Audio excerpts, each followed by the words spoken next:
Into the darkness. This is the Hamilton Corner on American Family Radio. My PhD in cellular and molecular biology right here in the state of Michigan from University of Michigan Medical School. So I'm very well versed in the science of both these mRNA gene therapy, vaccines, this kind of technology, as well as what a vaccine is designed to do in the body, what it can do, what it can't do, and the fact that this is extremely complex science that has been oversimplified in the media to basically take away our freedom of choice. What I want to address today in this limited time is the fact that vaccine requirements and mandates are based on the faulty assumption that the vaccines in question prevent transmission of the pathogen. Does the vaccine for DTaP prevent transmission? No. Does the vaccine for flu prevent transmission? No. Do the vaccines for COVID prevent transmission? No. Welcome back to the Hamilton Corner. Abraham Hamilton III here, and the voice you just heard is the voice of my esteemed guest that I have to tell you that I am over the moon excited to have her on the program. My guest is none other than Dr. Christina Parks. She has a PhD in cellular and molecular biology from the University of Michigan. And what you heard just now was an excerpt of testimony she provided before the Michigan State Legislature pertaining to House Bill 4471, which was a bill that was promulgated to prevent the discrimination against people based upon their vaccine status. Dr. Parks, thank you so much for joining me today on the program. Yes, I'm so pleased to be here. Can you hear me? Yeah, I can hear you very well. I can hear you very well. You know, it hung up on me just right before this. So, as you were saying, someone has a vested interest in keeping this information, and so we call upon God's angels to come and be with us. Amen. And most importantly, and I was going to get to this, but I'm just going to say it now, in light of what you said, that in my research and studying about Dr. Parks, I learned that you are also our sister in the Lord. You teach at homeschool co-ops. I don't know if you know this, but I'm a homeschool dad. My wife and I have 5 children, so I really feel right at home having this conversation with you, particularly at this moment in our nation's history. Amen. All right. Yes. So I actually tweeted out a YouTube recording of your entire testimony because I was just amazed at your eloquence, at your expertise, and your boldness in presenting the truth before the Michigan State Legislature. And I said at that very moment, I've got to do whatever I can to get you on to the Hamilton Corner. So I want to just start right there where we began. As you know, that was some of your introductory remarks before the Michigan State Legislature. And you concluded that short phrasing by describing that much of these discussions about requirements, vaccine requirements, and even mandates are based upon a faulty assumption. What is that faulty assumption, and what do people really need to know about this, as you described in this mRNA technology as described and oversimplified in popular discourse as a vaccine? Well, the most important thing is these vaccines do not prevent transmission, and they were never designed to do that. They were designed with the hope that they would reduce symptoms. And even in the clinical trials, they didn't ever evaluate their ability to prevent transmission. And they've been working on a vaccine for SARS since the original SARS in like 2002.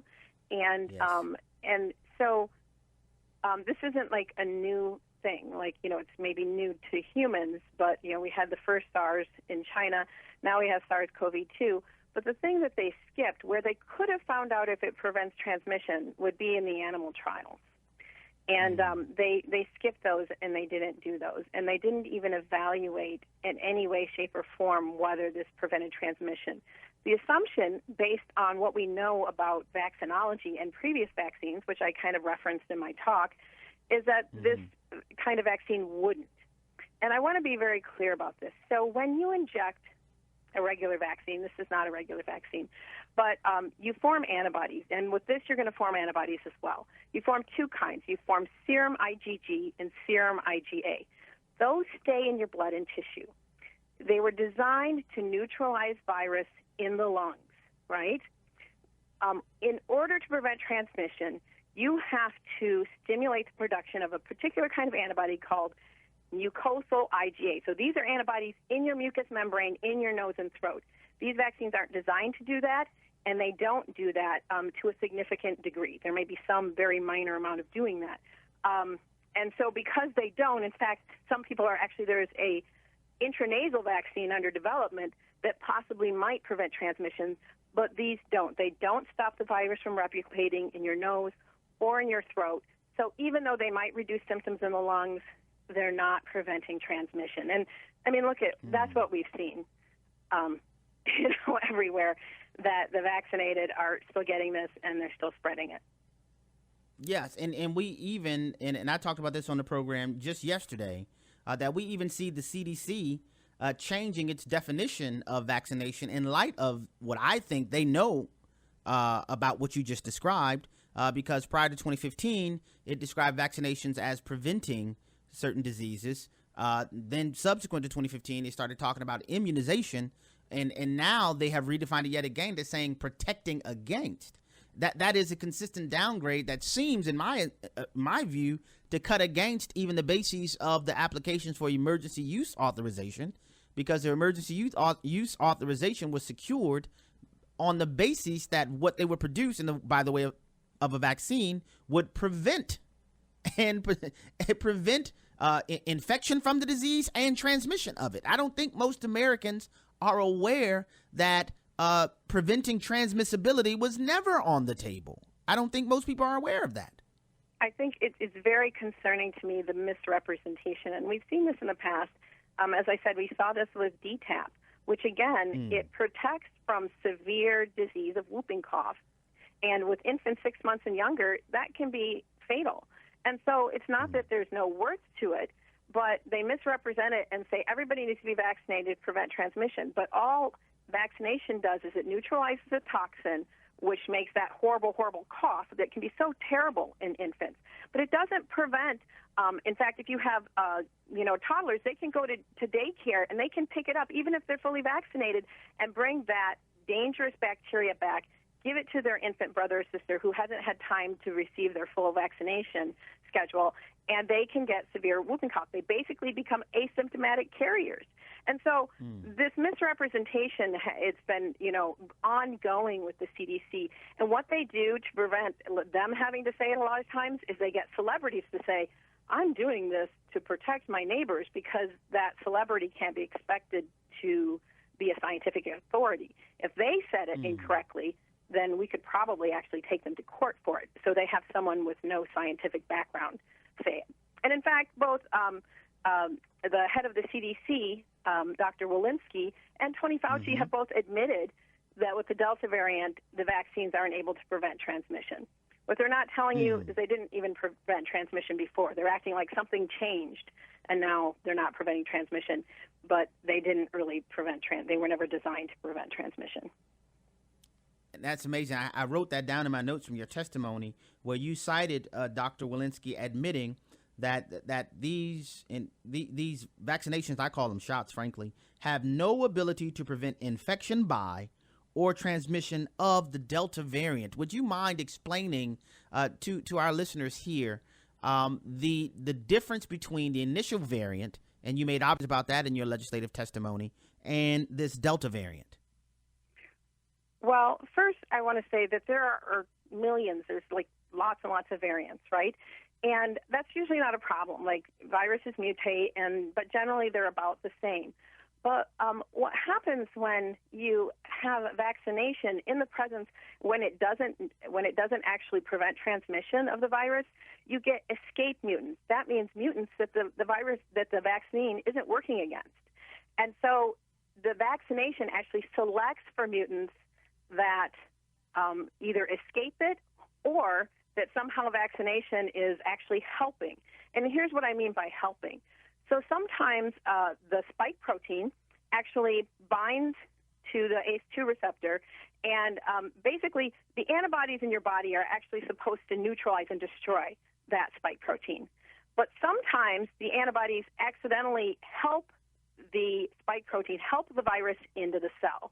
And so there's some new modeling data that strongly suggests that mutations within the Delta are such that this variant could actually be helping the virus into the cell. We've seen this in other viruses. We saw this with and we can see this with RSV. They actually tried to develop a vaccine for RSV, respiratory syncytial virus, which is very dangerous for children. And when they did that, they vaccinated the children, and the children who'd been vaccinated when they were finally got the virus, they actually got way, way sicker because the antibodies that were supposed to destroy the virus actually helped it into the cell. So we've seen this with a few different types of with viruses. And so this is not unique to SARS-CoV-2, but most lay people have never heard about it. And so the Delta variant may be actually doing something called antibody-dependent enhancement, actually helping the virus to infect the cells and making infection worse. Now, is that the case regardless of the status of people receiving the injections, or is that something that is bolstered potentially even by having some of these, whether it's Pfizer, Moderna, or Johnson & Johnson, some of these shots? Is that process could potentially be bolstered by that? So that would generally be specific to those who are vaccinated. So it's the antibodies that you generate when you've been vaccinated that are the ones that are helping the virus into the cell. Now, some people, there might be other people that, by chance have some of those same antibodies, but it's not as likely to be as problematic. However, because vaccination is putting selective pressure, because the virus is still replicating, even in the vaccinated, it's selecting for weird mutations that can get around the vaccine. And some of those weird mutations may actually be more severe than the current version. So I want to explain why viruses usually get weaker and weaker and weaker. And one of the reasons is if you get a virus and it's really strong, you don't go out, you don't go to work, you stay home because you're really, really sick. And so only the people who have a mutated version of the virus that's a little bit weaker actually don't feel that sick, and they go out. And so for this reason, naturally, we sort of select for weaker and weaker variants of the virus because people who aren't that ill go out and they spread weaker variants. And that sort of, it's almost like its own vaccine. The weaker variants that are spreading, everybody gets it, and so they're immune to the more severe variants. That's why viruses tend to get weaker and weaker. But when you put the vaccine in there, it complicates everything because the virus is still replicating. It can possibly make escape mutants that escape the vaccine, mutants that are potentially more severe, and then those are actually going to affect regular people, too, who have not developed immunity yet.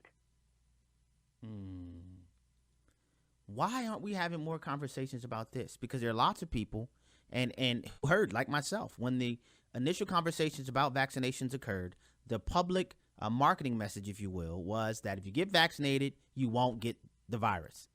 Mr. Biden said that. Dr. Fauci said that. Lots of other people said that. And now, as you said, people are acting like, oh, there's something has changed that, oh, yeah, even people who've been vaccinated are actually contracting the virus. Oh, yeah, and you can still transmit it even post-vaccination. But what you're describing is that the reality or potential exists that injecting the vaccines could help proliferate stronger variants into society, working against what you described as the natural process of weaker and weaker variants proliferating in society, that the vaccine actually can result in the proliferation of stronger variants. Am I misunderstanding that? I'm not the only scientist who's come forward. In fact, there are a lot of scientists who've been yelling this from the rooftops, and we've been so heavily censored, it's been shocking, actually just absolutely shocking. And these are people who are very preeminent in their field. And so it's the censorship is very, very real. And the thing is, you can say that the CDC and Fauci and everybody else misrepresented, but there's another way to say that. They lied. And they lied intentionally. And we knew this science before. This is not new. Those of us who were concerned about it were concerned about it last year. Some of us, I was following the virus, the SARS-CoV-2 virus, in China before it even came to America. And so we started pulling the science, and during the lockdown, many scientists had a lot of time. And so we really started doing a deep dive. And honestly, I spent a lot of last year absolutely shocked, sick at the lies that were being told, the censorship, the misrepresentation, and the cover-up. Things like hydroxychloroquine, them just basically lying, bold-faced lying about the science. Dr. Parks, this is this is mind-blowing. And there is a tendency. I'm known not to mince words, but I don't want to, be overly hyperbolic either. But when you factor in or consider what you just said, that you have people that are intentionally lying about the science, it would force you, and I don't want you to offer an opinion you're not comfortable offering and things of that nature, but I do want to ask the question, what could be motivating this? If you have something as clear, as you said, you're not even the only scientist to say this. Many others have said it, but they are not the prominent voices on this issue because the media is aiding the lie to expand by keeping the people from hearing this information. Why? What is the motivating factor? What is driving these people to lie about this, about the science? Well, as I'm sure you're aware, there's lots of conspiracy theorists, and maybe they're not so far away from the truth. I don't know the answer to that. All I can do is look at the science. But what I do know is that the emergency use authorization for the vaccine was dependent on there being no viable treatments. And so it makes sense that the treatments would be censored because they wanted the emergency use authorization. Pharma has become so incredibly powerful, and they own a lot of our media because they own all the ads on all of our major television networks. And so they have a lot of force and they have collaborations with a lot of the big tech. And Let me jump in right there. Kind of gotten this marriage between pharma and big tech and media that basically is bigger than any country. That's what's so scary. It's like they seem to have more power than anybody on earth. In His image, delighting in God's plan for gender and sexuality is changing hearts and lives. It speaks directly to the power and the grace of God. Gives me hope for people that I know that are struggling. The whole idea of In His image has moved me. We actually had one gentleman contact us, and he said that this film changed his mind about this issue. We had a pastor reach out to us, and he said that he'd been struggling with hatred in his heart towards people in the LGBTQ community, and this film helped him to realize he needed to have compassion and show people the love of Christ. We also had this same-sex attracted couple contact us, and they said after seeing the film, they wanted to live obedient lives for Christ no matter what. And they said, please pray for us. We know this is going to be hard. We've even had people come to faith in Jesus through In His Image. To find out more, visit inhisimage.movie. Understanding God. This is David Wheaton, host of The Christian Worldview. Whether it's the authoritarian and unscientific mandates over COVID, the sad decline of U.S. political and military leadership as seen in Afghanistan, and the utter rejection of God's design for sexuality and gender, the world feels like it's spinning out of control. So what's a Christian to do? Focus on the most important thing, God and His perfect and powerful attributes. He is truth, He is in control, He offers hope. Jesus prayed, "This is eternal life, that they may know you, the only true God, in Jesus Christ whom you have sent."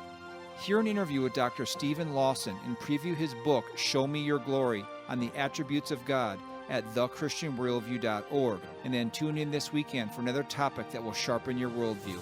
Listen to The Christian Worldview with David Wheaton, Saturday mornings at 8 Central on American Family Radio. Hello, Americans. I'm Todd Starnes. Stand by for news and commentary next. My goal as a teacher is to impart knowledge and then be able then for them to take it and turn it into wisdom.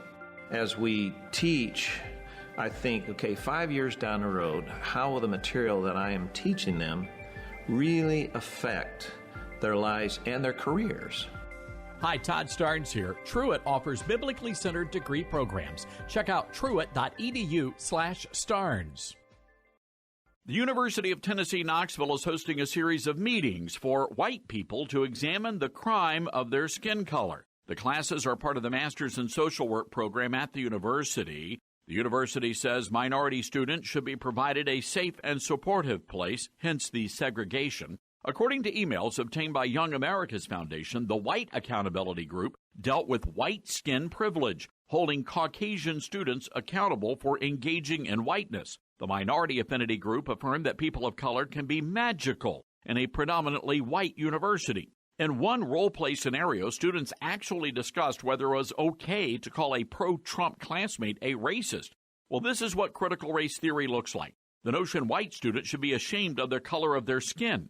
We're all created in God's image, but the University of Tennessee, Knoxville seems to think God made a mistake. I'm Todd Stearns. The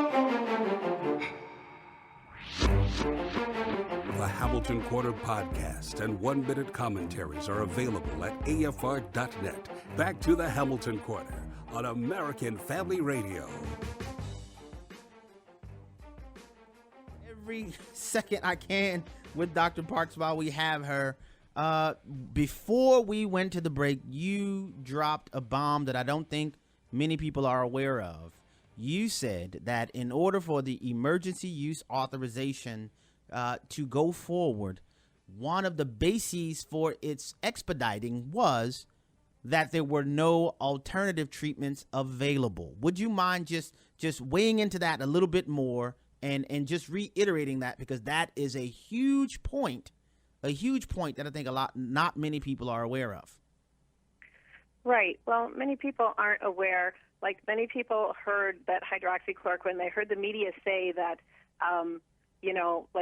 it just doesn't work. And so they thought, well, you can trust the media, and they believed them. What they didn't realize is that for an emergency use authorization for a vaccine, because it hasn't passed all the stringent tests and everything, right, that basically there can be no effective, if there are any effective treatments, you can't get an emergency use authorization for a vaccine because they want to keep people safe, right? That's how the law is structured.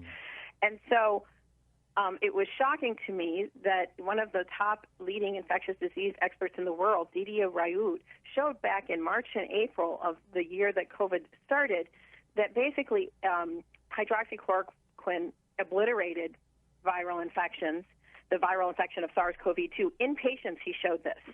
And then he treated 1,000 patients successfully with it.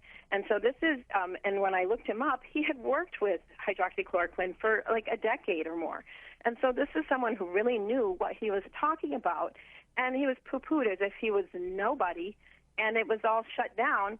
Then, to make matters worse, in one of the top medical journals, I can't remember exactly which one, they had this study that was supposed to have hundreds of thousands of people in it, and then it turned out it was completely fraudulent. Like, completely fraudulent. The whole data set was fraudulent. And they used that study to debunk it in the media, and then within, like, a few weeks, that study was retracted, not because of some minor deficiency, but because the data were completely fraudulent. They never existed. And so how does that happen? And so you have to believe that Big Pharma, someone is playing a very big role to get their agenda, in this case, possibly the vaccine, to market, to either make money, whatever their goal is, I can't say, but basically they want everybody taking this vaccine.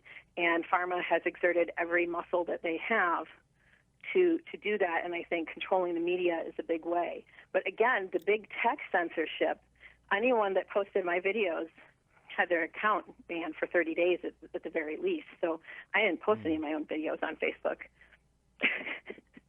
That's amazing. That's amazing.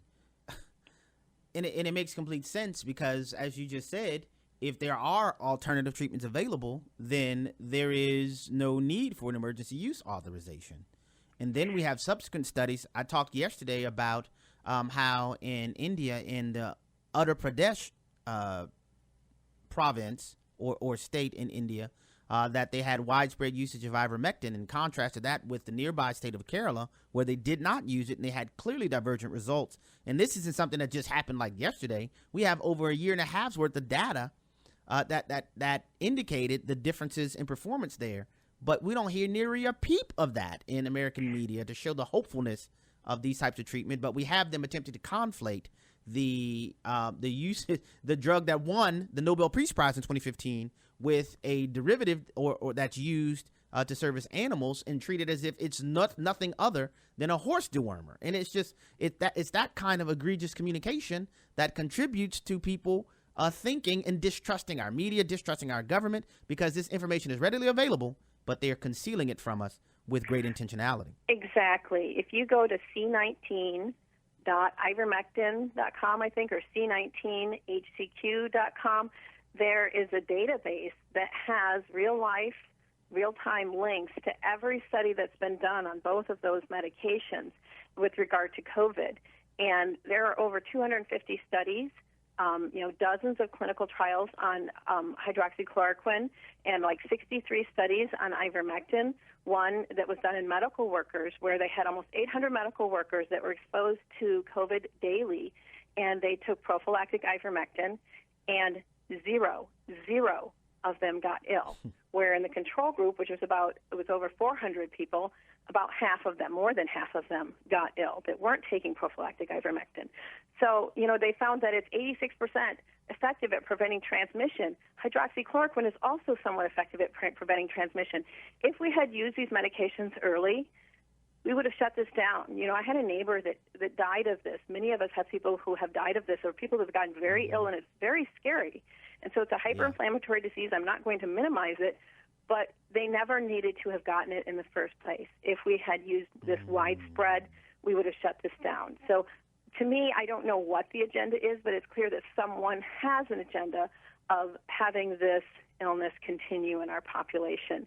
And until people know that, they're going to use every means at their disposal to keep this going. I don't know exactly what the reasoning is why they want this to go. There's lots of conspiracies, but I know that it's clear that based on them shutting down effective treatments that have mountains, these are some of the safest, most effective drugs.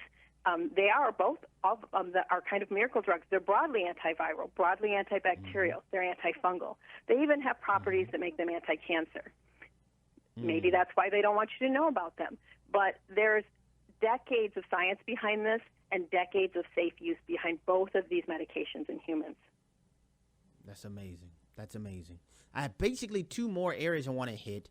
You mentioned in your testimony before the Michigan legislature a study that at that time when you were testifying that had been recently publicized that chronicled what you shared here in this program and before the Michigan State Legislature, that chronicled the intensification of symptomology from COVID-19 in those who have taken the vaccine injection. Would you just share a little bit with the audience basically what the findings from that study were? And then I have one other area I want to go after that. Well, I think that's what we talked about earlier about the Delta variant. And so that one Yes. It was a modeling thing that showed basically that the Delta variant, mutants in the Delta variant can actually help the virus get into cells so that you're going to be sicker. And we actually have seen some data that are consistent with this in real life. One data showed that people who had gotten the vaccine had 251 times the viral load of Delta versus those who had been vaccinated and then got Alpha. So basically, it may have been there. We weren't seeing a huge amount of virus with the old variant, but now we're seeing way, way, way higher viral loads in the vaccinated. And so that would indicate that this antibody-dependent enhancement may actually be happening. Now, in any kind of science, you've got to, have a lot of data. You know what I mean? It takes time. But right now, we don't have time in the sense that we can't continue with policies that aren't based on science. And put people at risk. We have to say, hey, this may be happening, and let's use something that actually is effective. And people who are in the know, so to speak, PhDs and others, have this information. You made an astounding remark to those who may not have been aware of it during your legislative testimony, where you described the largest group of vaccine-hesitant people in the country. Would you share with our audience here a little bit about who those people are? Who's the most vaccine hesitant in our country? Right. A recent study, and I can send you links to many of these resources, just show that PhDs are the most vaccine hesitant group. And as a medical researcher, I can tell you why that is. And, just from the colleagues that I spoke with, we know that the body is really, really complex.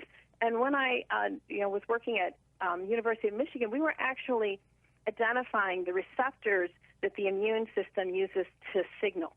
So we didn't even know all of them. I'm not sure we know all of them now. We're just beginning to figure out the signaling of how the immune system works. And so we knew then, and most researchers know, there's so much we don't know. There used to be signs posted on people's doors. If we knew what we were doing, they wouldn't call it research, right? Which is not to say we haven't found many meaningful things in science, but that there's the humility before God in knowing what you don't know. And I think that that's important, and many scientists really understand that there's so much that we don't know, that you're playing games to, especially like if you think about an illness like chickenpox. It was very, very mild. I was very concerned when they started vaccinating for chickenpox, because every time you inject something in and have your immune system respond to it, you're not seeing, that's not like a natural exposure. You're injecting something into your body. That there's going to be changes in your immune system that you don't fully understand, and we may never fully understand.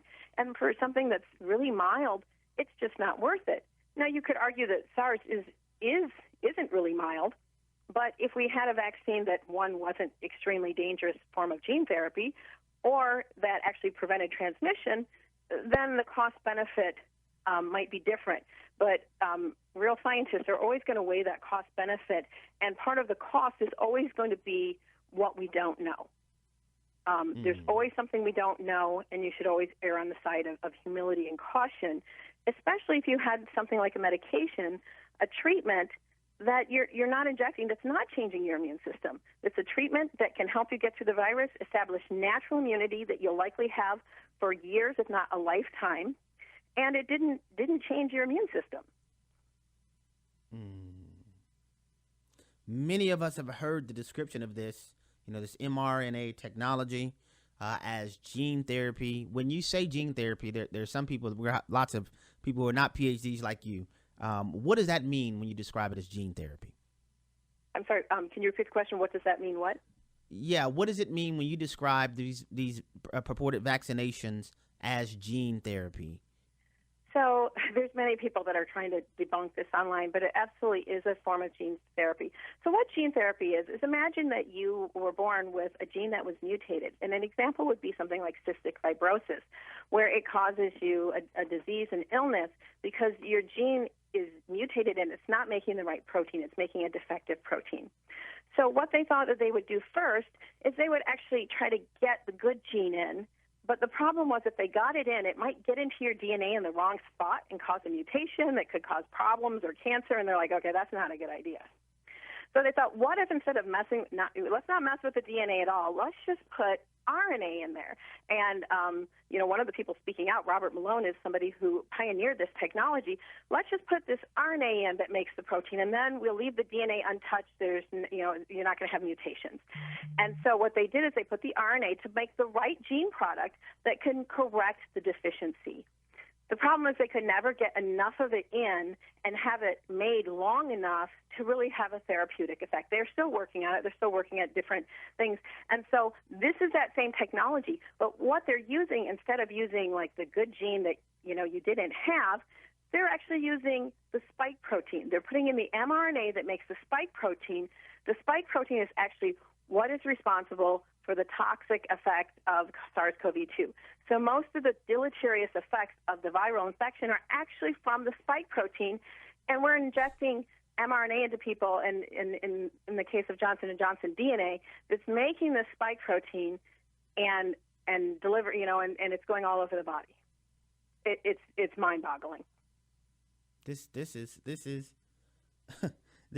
mind-boggling. This is mind-boggling. And yet we have this thing happening. And I alluded to this earlier in the program, but we have the Biden administration now describing executive action mandating all employers, private employers that have more than 100 employees, to require their staff to receive these vaccine injections or face a fine of $14,000 per instance that will require the employees to either take the vaccine injections or, for those who are not vaccinated, to be tested weekly. Now, here's the question.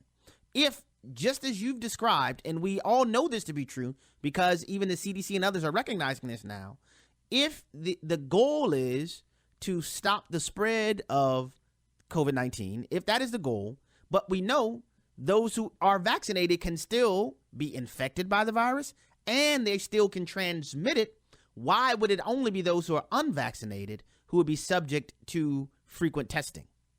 Does that make sense? Well, the reason is because I don't know if you've heard in the news. I don't actually watch the news anymore because it's just so much misinformation. But I'm hearing in the news that they're saying that most of the people who are sick in the hospital with COVID or who are testing positive are unvaccinated. Well, that's because they're not testing the vaccinated. I mean, it's just silly. It's, you know, I know people who've actually gone to the hospital with COVID, and they didn't test them for quite some time because they've had like a directive not to test people who've been vaccinated. This is insanity, so that their records can show that most of the people who have it are unvaccinated. I mean, it's circular reasoning. So, but I think there's something really important to tell people, and that is that there's no version that you can go out to your drugstore, your doctor, and get that has any liability protection. So if you're injured or killed by this vaccine, and there are over 13,000 reported injuries. The views and opinions expressed in this broadcast may not